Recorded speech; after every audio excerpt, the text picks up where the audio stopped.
দুর্ঘটনা এড়াতেও লোকজনদের সচেতন করতে বিশেষ উদ্যোগ গ্রহণ করল ৩৮ জোলাইবাড়ি বিজেপির মণ্ডল সভাপতি।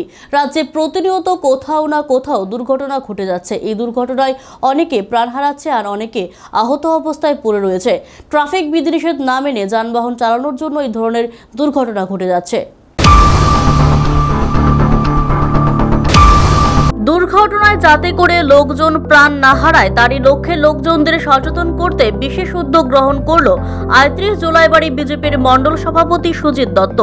মঙ্গলবার সকালবেলায় বিজেপির কর্মী সমর্থক এবং বাইখোড়া থানার আরক্ষা প্রশাসনকে সঙ্গে নিয়ে জোলাইবাড়ি এলাকায় সাবরুম আগরতলা জাতীয় সড়কে বিশেষ অভিযান চালানো হয়।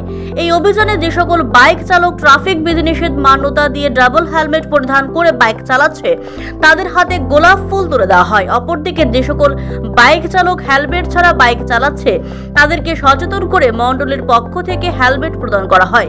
ট্রাফিক বিধিনিষেধ ও কেন হেলমেট দিয়ে বাইক চালানো প্রয়োজন তা সম্পর্কে বাইক চালকদের সচেতন করলেন বাইখোড়া থানার ওসি বিষ্ণুচন্দ্র দাস। জোলাইবাড়ি বিজেপির মণ্ডল সভাপতি সুজিত দত্তের এই ধরনের উদ্যোগকে সকলে সাধুবাদ জানিয়েছে। আজকের এই কর্মসূচি সম্পর্কে সংবাদ মাধ্যমের সামনে জানালেন বাইখোড়া থানার ওসি বিষ্ণুচন্দ্র দাস।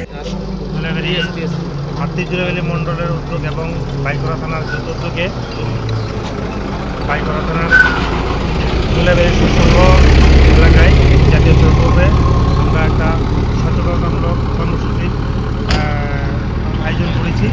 সেই জায়গাতে রাস্তাঘাটে যেসব লোক হেলমেট ছাড়া গাড়ি চলায় এবং আমাদের যে মোটর ভেহিকেলস অ্যাক্টের বিভিন্ন বিধিনিষেধ আছে ওই বিধিনিষেধগুলি সঠিকভাবে মান্য না করে গাড়ি বাইক চালান তাদেরকে সচেতন করার জন্য আমরা এই সচেতনতামূলক কর্মসূচি আজকে এখানে নিয়েছি।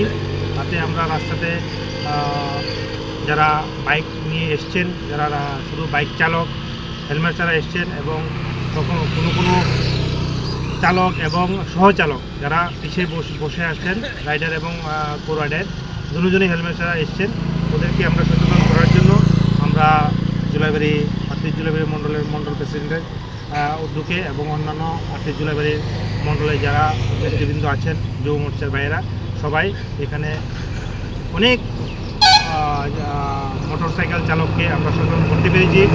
তাদেরকে ফুল দিয়ে আমরা ফুল এবং হেলমেট দিয়ে আমরা সম্বোধন করেছি। যাদের মাথায় হেলমেট ছিল না তাদেরকে জোলাইবাড়ি মণ্ডল থেকে হেলমেট প্রদান করা হয়েছে। Bureau report, Asian Times.